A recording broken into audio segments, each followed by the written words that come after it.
Souvent, on me demande, pour faire une séance de magnétisme, il faut que je sois là, non? Que tu sois en contact avec mon énergie, ce genre de choses. Bah non. Aujourd'hui, on brise un mythe sur le magnétisme.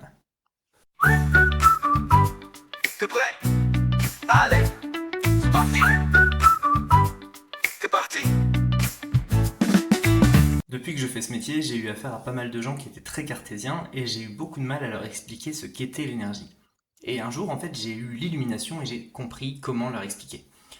On a vu, quand on était en cinquième ou quatrième, que le son, c'était une vibration qui se déplaçait dans l'air et que notre oreille était capable de percevoir. L'énergie, c'est exactement la même chose, sauf que c'est pas notre oreille qui les perçoit, ce sont nos corps énergétiques.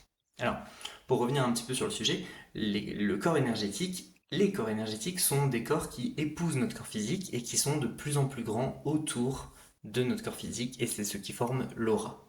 Quand un magnétiseur envoie de l'énergie à quelqu'un, ce sont ces corps énergétiques, c'est cette aura qui va recevoir l'énergie. Donc en soi, on ne le voit pas, on ne l'entend pas, on peut le ressentir en revanche quand on a des ressentis assez affinés, mais tout se passe dans le subtil.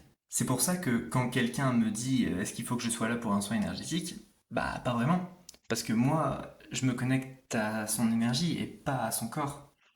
C'est un peu comme quand vous pensez à quelqu'un et que cette personne vous envoie un message ou vous appelle. C'est pas forcément une coïncidence, c'est peut-être une connexion. Si vous pensez à cette personne-là, c'est pas un hasard. Et comme elle a ressenti cette connexion, elle vous envoie un message. C'est aussi simple que ça.